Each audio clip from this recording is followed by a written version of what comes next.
విచిత్రం ఏమంటే ఇదే కాంగ్రెస్ పార్టీ ఒకసారి కాదు, హిమాచల్ ప్రదేశ్లో వాళ్ళ 6 ఎమ్మెల్యేలు పార్టీ మారి బీజేపీకి రాజ్యసభ ఎన్నికల్లో ఓటేస్తే వారి మీద వేటేయండి అని సుప్రీంకోర్టును ఆశ్రయించింది ఇదే కాంగ్రెస్ పార్టీ. వారిని అనర్హులుగా ప్రకటించండి అని లొల్లిపెడుతున్నది ఇదే కాంగ్రెస్ పార్టీ.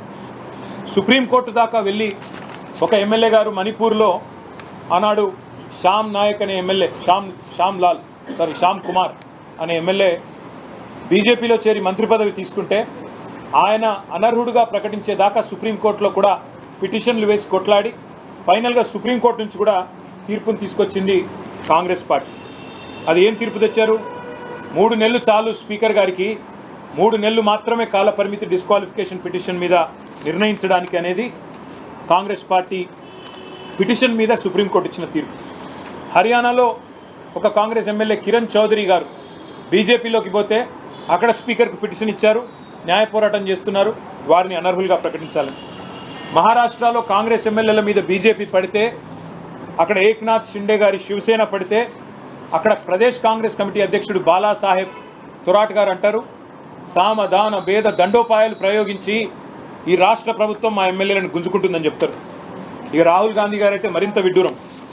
ఆయన గోవాలో తమ కాంగ్రెస్ పార్టీ అభ్యర్థులతో శపథాలు చేయించారు.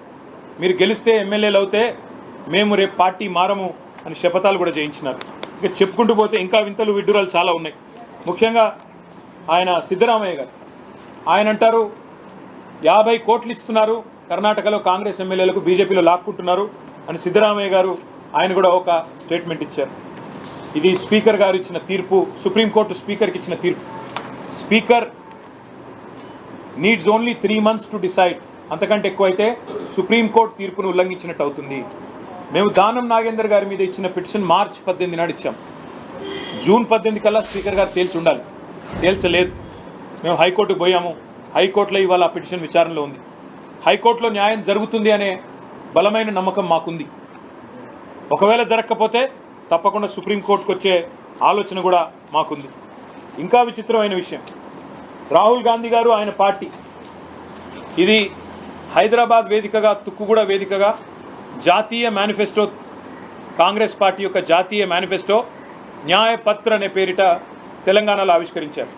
అందులో ఏం చెప్పినారు? We promise to amend the 10th schedule of the Constitution and make defection an automatic disqualification of membership in Assembly and Parliament. అంటే వారి ఉద్దేశం ఏమంటే, ఎవరైనా ఒక ఎమ్మెల్యే ఒక పార్టీలో గెలిచి ఇంకో పార్టీలో పోతే, ఎవరైనా ఒక ఎంపీ ఒక పార్టీలో గెలిచి మరో పార్టీలో పోతే ఆటోమేటిక్గా సంఖ్యతో నిమిత్తం లేకుండా ఆయనను అనర్హుడుగా ప్రకటించి ఆయన పదవి ఊడిపోవాలి. ఇది మేము దానికి కట్టుబడి ఉన్నాం, రాజ్యాంగ సవరణ చేస్తామని జాతీయ మేనిఫెస్టోలో హామీ ఇచ్చారు. రాహుల్ గాంధీ గారికి నిజంగా కూడా ఆస్కార్ అవార్డు ఇవ్వాలి. ఎందుకంటే ఏ తుక్కుగూడలో అయితే ఈ తుక్కు మాట చెప్పారో అదే వేదిక మీద దానం నాగేందర్ ఉంటాడు, కాంగ్రెస్ కండువా కప్పుకొని బీఆర్ఎస్ టికెట్ మీద గెలిచి. అదే వేదిక మీద తెల్లం వెంకట్రావు గారు ఉంటారు, అదే వేదిక మీద కడియం శ్రీహరి గారిని కూడా కూర్చోబెట్టుకొని ఒకవైపేమో రాజ్యాంగానికి తూట్లు పొడుస్తూ మరొక వైపు రాజ్యాంగం పట్టుకొని డ్రామా చేస్తున్నందుకు ఖచ్చితంగా రాహుల్ గాంధీ గారికి ఆస్కార్ అవార్డు కూడా ఇవ్వాలి. మీరు చూడండి, ఒకవైపు ఈ డ్రామా, రాజ్యాంగం పట్టుకొని ఆయన ఏదో రాజ్యాంగ సంరక్షకుడు, నేనే కాపాడుతున్నా ఈ దేశంలో రాజ్యాంగం, మోడీ గారు ఏదో నాశనం చేస్తున్నట్టు పార్లమెంట్లో బిల్డప్. 2 కిలోమీటర్ల దూరంలో ఉన్న ఏఐసిసి ఆఫీస్కి వచ్చి పోచారం శ్రీనివాసరెడ్డి గారిని మరి ఈరోజు చేర్చుకున్నారు. ఆయారాం గయారాం పోయింది, ఇప్పుడు పోచారం కాడి దాకా వచ్చింది. ఇది ఈరోజు రాహుల్ గాంధీ నిజరూపం. రాహుల్ గాంధీ రాజ్యాంగం పట్టుకోవడమే కాదు, రాజ్యాంగం అప్పుడప్పుడు చదవాలి, రాజ్యాంగ స్ఫూర్తి ప్రకారం నడవాలి. అదే మాదిరిగా ఇంకా విచిత్రం, అసలు ఇవాళ ఒకరు కాదు, మా ఎమ్మెల్యేల ఇళ్లలోకి పోయి ఒక్కొక్కరింటికి ముఖ్యమంత్రి స్వయంగా పోయి, పోచారం ఇంటికి, ఇంకా కేశవరావు గారి ఇంటికి పోయి ఎమ్మెల్యేల ఇళ్లలో పోయి బతిమలాడి భయపెట్టి వారికి ఏమేమో ఇచ్చి, మరి సిద్ధరామయ్య చెప్పినట్టు 50 ఇస్తున్నారా ఎక్కువ ఇస్తున్నారా మాకు తెలియదు, మేము ఆరోపిస్తలేము, సిద్ధరామయ్య గారు చెప్పిన దాన్ని కోట్ చేస్తున్నాను నేను. ఆ రకంగా ఇవాళ కాంగ్రెస్ పార్టీ దుర్మార్గంగా వ్యవహరిస్తూ ఉంది, రాజ్యాంగ స్ఫూర్తికి విరుద్ధంగా వ్యవహారం చేస్తూ ఉంది, చట్టానికి విరుద్ధంగా వ్యవహారం చేస్తూ ఉంది. అందుకే తెలంగాణలోనేమో న్యాయపత్రం అంటారు, చేసేది మాత్రం అన్యాయం. అందుకే మేము ఢిల్లీకి ఎందుకు వచ్చినామంటే, కాంగ్రెస్ పార్టీ యొక్క వైఖరిని జాతీయ స్థాయిలో దేశ ప్రజలకు తెలియజెప్పాలి. ఏ ఒక్క ఆప్షన్ కూడా వదిలిపెట్టకుండా జాతీయ స్థాయిలో కాంగ్రెస్ బీజేపీ రెండూ ఒకటే, ఎవరికి అనుకూలంగా ఉన్నప్పుడు వాళ్ళు ఆ రకంగా ప్రవర్తిస్తున్నారు అనే మాట చెప్పడానికి వచ్చినాం. దాంతోపాటు ఇది కేవలం మొదటి అడుగు మాత్రమే. దీని తర్వాత తప్పకుండా ఒకవేళ హైకోర్టులో న్యాయం లభిస్తుందని నమ్ముతున్నాం.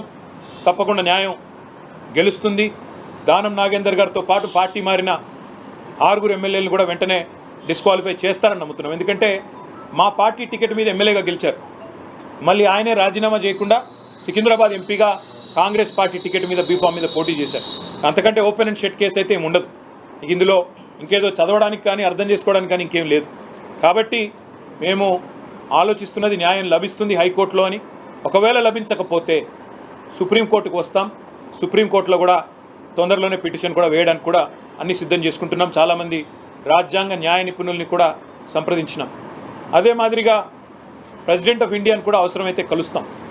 మా పార్టీ లీడర్లందరూ కూడా వస్తాం. ప్రెసిడెంట్ ఆఫ్ ఇండియా గారిని కలుస్తాం. ఎలక్షన్ కమిషన్ పెద్దల్ని కలుస్తాం. అదేవిధంగా అవసరమైతే లోక్సభ స్పీకర్ని, రాజ్యసభ చైర్మన్ని కూడా కలుస్తాం. ఏ రకమైన వ్యవహారం తెలంగాణలో నడుస్తుందో, కాంగ్రెస్ నిర్వాహకం ఏందో జాతీయ స్థాయిలో ఎండగడతాం. కాబోయే సెషన్ కూడా వస్తూ ఉంది 22 నుంచి. 22వ తారీఖున సెషన్ ప్రారంభంగా అవుతూ ఉంది. మాకు రాజ్యసభలో 4 సభ్యులు ఉన్నారు. రాజ్యసభలో కూడా ఈ అంశాన్ని లేవనెత్తుతాం. అంటే ఏ వేదిక మీద అయితే న్యాయం జరగాల్సి ఉంటుందో ఆ ఏ వేదికను కూడా వదిలిపెట్టకుండా తప్పకుండా కాంగ్రెస్ పార్టీ యొక్క దుర్మార్గాన్ని ఎండగడతాం. ఏ ఒక్క అంశాన్ని కూడా వదులుకోం. ప్రైమ్ మినిస్టర్ అని మీరు అన్నారు. ప్రైమ్ మినిస్టర్ని కలవాలన్న ఆలోచన అయితే లేదు. ఎందుకంటే కలిసినా ఏదైనా అభివృద్ధి గురించి కలుస్తాం తప్ప ఈ విషయంలో వారు చేయగలిగేది